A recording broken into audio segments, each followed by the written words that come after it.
Bismillahirrahmanirrahim. Assalamualaikum warahmatullahi wabarakatuh. Selamat pagi, salam sejahtera untuk kita semuanya. Yang kami hormati, yang saya hormati para tokoh masyarakat Aceh, para perempuan-perempuan hebat, perempuan muda di Aceh yang tergabung dalam tim Taman Iskandar juga. Saya izinkanlah saya mengucapkan selamat Hari Ibu ya, buat ibu-ibu hebat yang ada di ruangan ini. Pagi tadi saya memposting di IG saya mengucapkan atau membacakan Al-Fatihah, mengirimkan surat Al-Fatihah ibunda almarhum ibunda saya yang sudah wafat 2010 lalu ya. Saya tulis di situ bahwa ibunda sudah mengandung, melahirkan, membesarkan, mengasuh dan mengantarkan saya ya sampai saya ada hari ini. Tentu saja perjuangan dan kemuliaan yang serupa juga ada pada ibu-ibu semuanya. Sekali lagi saya mengucapkan selamat Hari Ibu. Semoga perjuangan ibu mewujudkan keluarga sejahtera, mendampingi, mendidik anak-anak itu selalu dalam limpahan karunia Allah Subhanahu wa Ta'ala, diberi kesehatan dan kemudian sampai mewujudkan anak-anak yang soleha, yang soleh-soleha dan bermanfaat untuk bangsa dan negara. Amin. Sekali lagi saya merasa mendapatkan satu kehormatan Ibu bisa hadir di sini paling tidak untuk bersilaturahmi, untuk sharing ya. Dan yang saya hormati bersama saya sudah ada Ibu Didi Marliani SPSI MPSI yang tanpa sengaja ternyata satu alma mater dengan saya, kampusnya di Ciputat ya. Kemudian ada ibunya Umaynah Wahid, doktor ini dan juga alumni Ciputat. Saya dihubungi oleh Ibu Nova ya, sekitar 10 hari yang lalu juga. Tahu ada chat WA masuk, katanya for hati juga. Ya, jadi Bapak Ibu semuanya memang silaturahmi itu memang penting ya. Jadi yang tidak kenal menjadi kenal, yang sudah saling kenal menjadi saling lebih kenal lagi dan bisa bersinergi, bisa kolaborasi. Bapak Ibu semuanya, izinkanlah saya sharing ya tentang sedikit ilmu dan pengalaman yang saya miliki terkait dengan tema hari ini ya. Tema hari ini karena tadi juga saya kira akan ada yang lebih pakar dari saya, Ibu Nuni ya, dan Ibu Umaynah ya, yang lebih pakar dari saya ya. Jadi saya dari KPAI, Bu. KPAI itu Komisi Perlindungan Anak Indonesia. KPAI itu salah satu lembaga negara independen yang salah satu tugasnya adalah melakukan pengawasan terhadap perlindungan anak dan pemenuhan hak anak. Jadi kalau tugas KPAI antara lain ya mengawasi apakah anak-anak di Indonesia itu sudah terpenuhi hak-haknya, apakah sudah terlindungi dari diskriminasi dan kekerasan. Itu yang salah satu tugas KPAI. Bapak Ibu semuanya ya, kita tentu sangat prihatin bahwa terakhir ini atau hari-hari ini kasus kekerasan ya terhadap anak, terhadap perempuan itu jumlahnya sangat tinggi ya. Kalau kita nonton televisi hampir setiap hari ada kasus kekerasan fisik, kekerasan seksual dan sebagainya ya. Dan itu yang terungkap Bu ya, itu yang disiarkan tentu saja banyak juga kasus yang tidak terungkap, seperti kasus-kasus yang di daerah ya, di pelosok-pelosok sana, yang korbannya mungkin tidak berani melapor, kemudian tidak ada media yang memberitakan. Sedikit tentang kekerasan seksual itu ya Bapak Ibu semuanya. Kekerasan seksual itu adalah setiap perbuatan yang merendahkan, melecehkan, dan atau menyerang tubuh dan atau fungsi reproduksi seseorang karena ketimpangan relasi ya. Ketimpangan relasi itu biasanya yang tua kepada yang muda, yang senior kepada junior ya, atasan kepada bawahan, guru kepada siswa ya, pengasuh pondok pesantren kepada santrinya ya. Nah, itu bisa berakibat atau dapat berakibat penderitaan fisik atau fisik dan psikis ya, yang mengganggu kesehatan reproduksi seseorang dan hilang kesempatan melaksanakan pendidikan dengan aman dan optimal. Bapak Ibu semuanya, kalau kita lihat bentuk kekerasan itu ya, ada kekerasan di dunia nyata ya, misalnya di luar kelas ya, di pesantren, di pasar ya, atau di supermarket itu sangat mungkin terjadi kekerasan seksual ya. Kemudian selain itu juga kekerasan seksual bisa terjadi di dunia maya, di dunia online ya, misalnya tiba-tiba ibu mendapatkan chat WA, WhatsApp dari seseorang yang tidak dikenal, isinya aneh-aneh ya, macam-macam, atau mengirimkan gambar atau video yang itu adalah membuat si penerima pesan itu tidak nyaman ya, merasa kesal, merasa tersinggung dan sebagainya. Nah, kekerasan seksual di dunia nyata itu seperti misalnya sentuhan atau rabaan terhadap bagian-bagian tubuh ya. Ini karena saya dari KPAI maka saya mengambilnya kasus anak ya. Bagian-bagian tubuh anak ya, atau memaksa anak memaksa atau membujuk anak memperlihatkan bagian-bagian tubuhnya, ini harus kita hati-hati juga ya. Kemudian memperlihatkan alat kelamin terhadap anak. Ibu-ibu, saya mau pengalaman sedikit ya.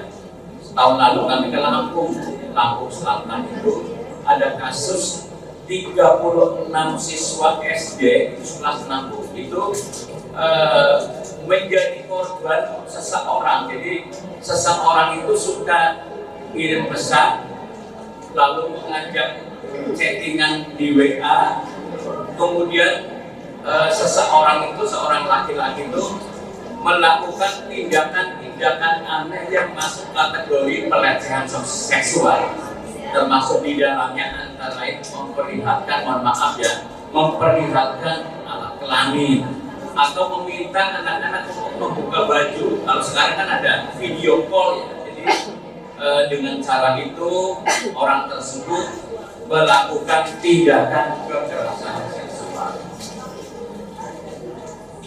Nah, ini juga ada yang kekerasan seksual di dunia maya, ibu, lewat handphone, lewat video call ya.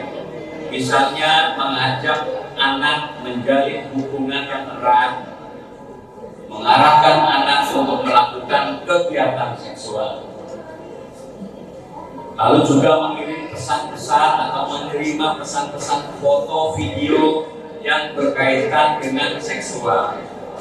Juga masuk eksploitasi kekerasan online, mengajak anak untuk berfoto, membuat video dan sebagainya. Bapak Ibu yang semuanya, ibu-ibu yang saya hormati, kekerasan seksual menurut Undang-Undang TPKS ini Bapak Ibu semuanya sebagai bentuk perlindungan terhadap anak dan perempuan, negara telah mengesahkan undang-undang yang namanya Undang-Undang tindak pidana kekerasan seksual. Di situ diatur ya tindakan-tindakan yang dilarang, yang kalau pelakunya melakukan tindakan tersebut maka akan diberikan hukuman. Apa saja Bapak Ibu ya? Pelecehan seksual non fisik, pelecehan seksual fisik, pemakaian alat kontrasepsi. Nah, ini ibu-ibu mohon perhatiannya sejenak ya, untuk sedikit saya sharing karena kita juga punya anak-anak yang harus kita jaga ya, harus kita awasi, selain harus kita bimbing dan harus kita bina. Jadi kalau menurut undang-undang sekarang itu, undang-undang TPKS itu, kalau seorang suami memaksa istrinya untuk memasang alat kontrasepsi itu pun bisa dianggap sebagai sebuah kekerasan seksual dan bisa dilaporkan ke kepolisian. Itu adalah yang menurut orang lama, menurut ukuran lama mungkin itu tidak apa-apa ya, tapi kalau menurut sekarang setelah ada undang-undang tindak pidana kekerasan seksual, maka hal seperti itu bisa dianggap sebagai bentuk pelanggaran. Bahkan Bapak Ibu semuanya ini hati-hati untuk para cowok laki-laki ya.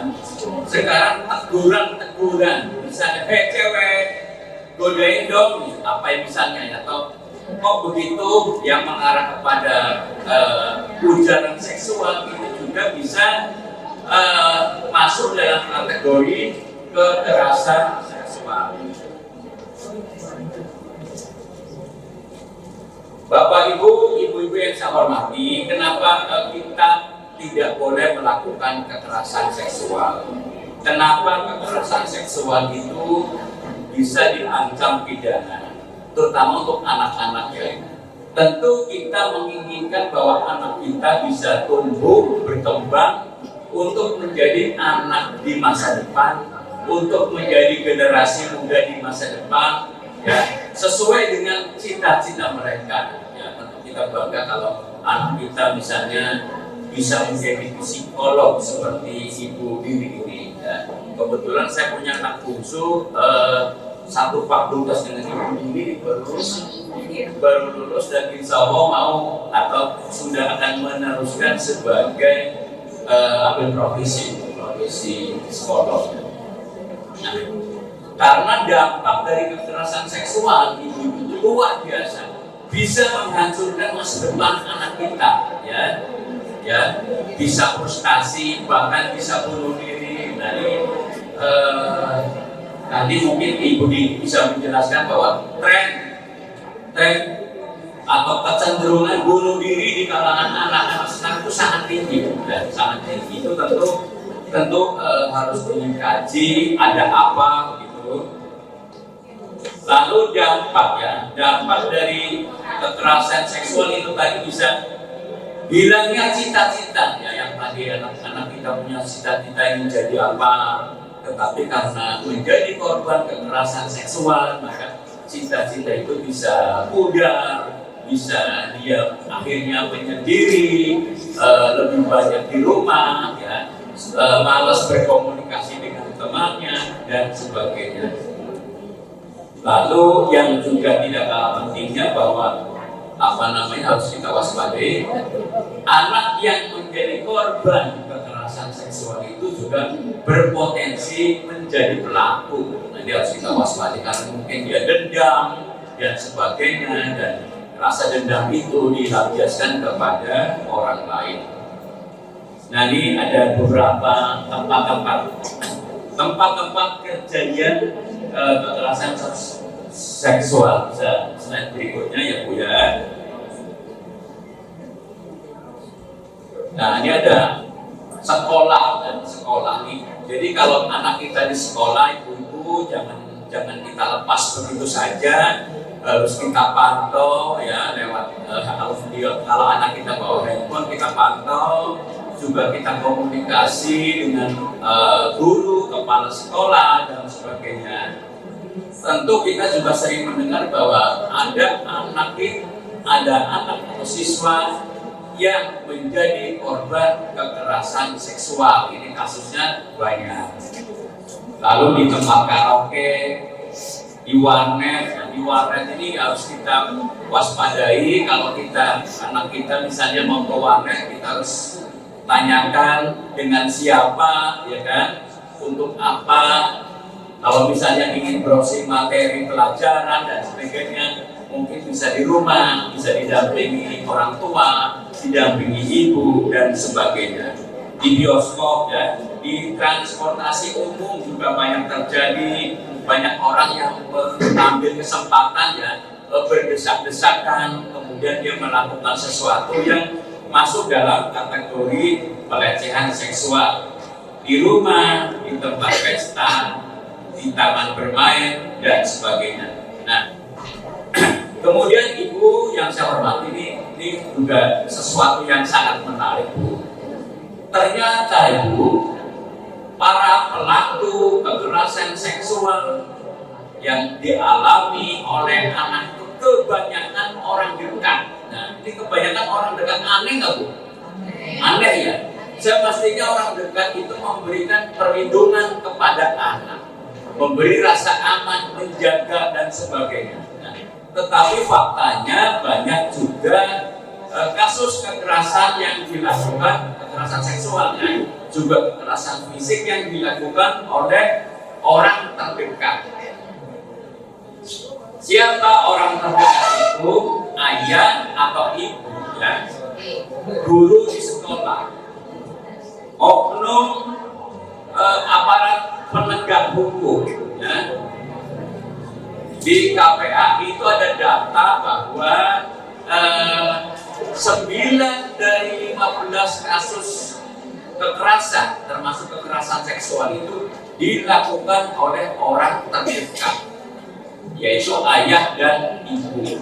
Nah, jadi mungkin saya kira kalau kita, ya, yang terutama yang menganut ajaran Islam itu, ya, insya Allah kita akan punya pendirian yang teguh bahwa kita harus menjaga anak-anak kita, ya, dan kita juga menganggap bahwa anak harus dilindungi, harus dijaga, ya, jangan sampai menjadi korban kekerasan seksual. Nah, ini ada data-data mengenai kelompok usia, ya, kelompok usia yang kerap atau yang rawan menjadi korban kekerasan seksual. Nah, bisa langsung ke kelompok hubungan teradu dengan korban. Lanjut lagi. Nah, ini, Bu, data di KPAI, ya. Hubungan teradu itu pelaku dengan korban, ya. Ini kebanyakan ayah kandung, ibu kandung, pihak sekolah, lainnya yang nggak diuraikan di sini, aparat penegak hukum, tetangga, orang tak dikenal, paman, ayah biologis. Nah, ini sedikit tambahan.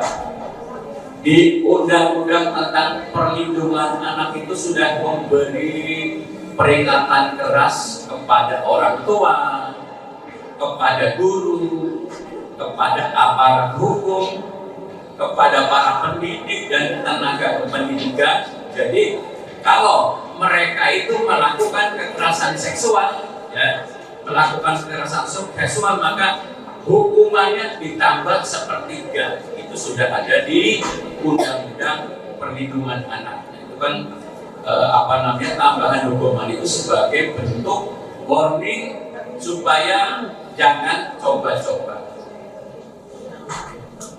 Nah, kemudian Ibu, ternyata Bapak Ibu semuanya, yang menjadi korban kekerasan seksual itu ternyata bukan cuma anak perempuan. Banyak juga anak laki-laki yang menjadi korban kekerasan seksual dengan pelaku laki-laki. ya. Kita mohon maaf ya sering mendengar berita kasus bahwa anak menjadi korban maaf ya sodomi, ya. Itu yang harus kita waspadai.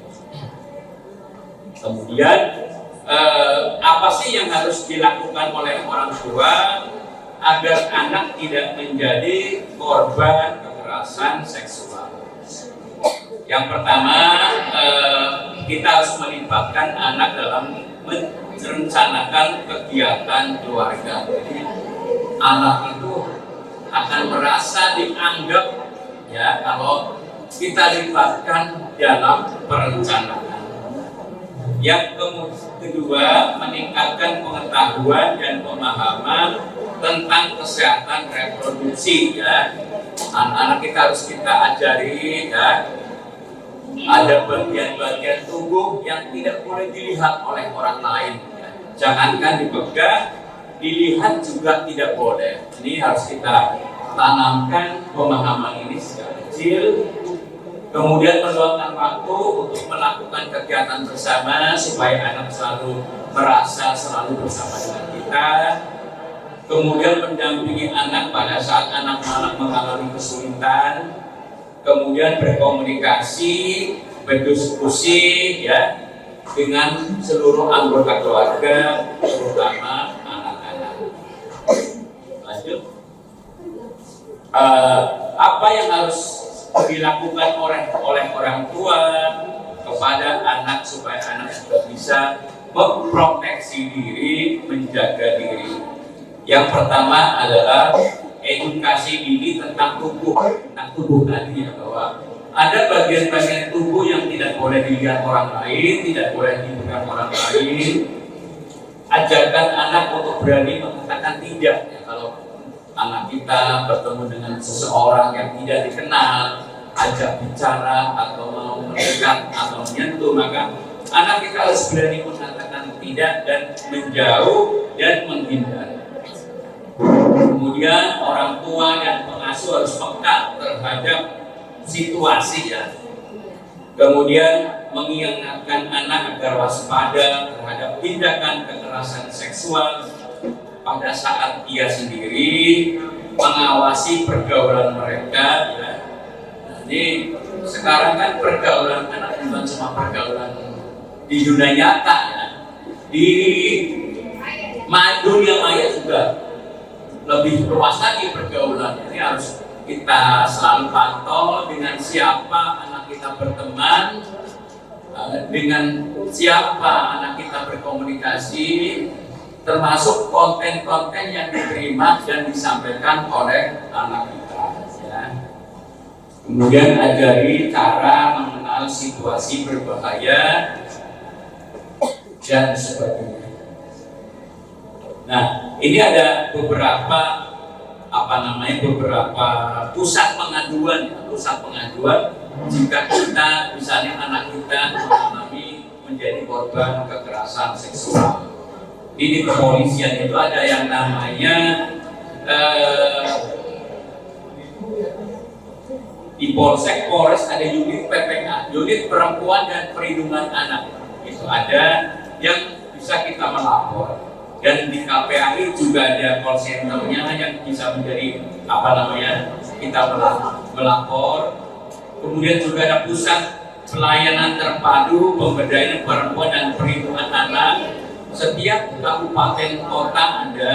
Kemudian juga pusat pengaduan perlindungan perempuan dan perlindungan anak juga bisa menjadi tempat untuk kita melaporkan. Kemudian juga Komnas Perempuan, kalau korbannya perempuan bisa mengadu ke Komnas Perempuan ke hotline Sapa 129 dan di situ ada nomor handphone.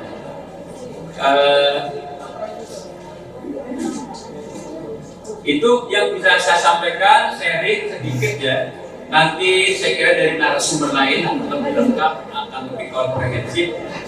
Yang pasti bahwa di era digital ini kita harus lebih waspada, lebih hati-hati.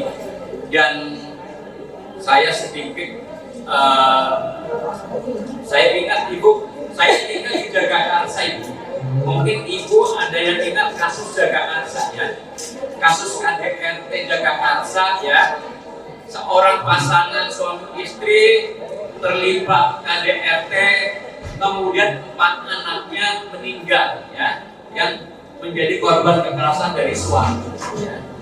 Jadi Bapak Ibu semuanya ya, jadi kalau misalnya menemukan ada tetangga yang menjadi korban KDRT, untuk tidak sungkan-sungkan lapor ke tetangga, ketua RT, ketua RW atau kepolisian, karena KDRT bukan semata-mata urusan suami dan istri, tapi juga menyangkut keselamatan orang lain dalam hal ini anak-anak.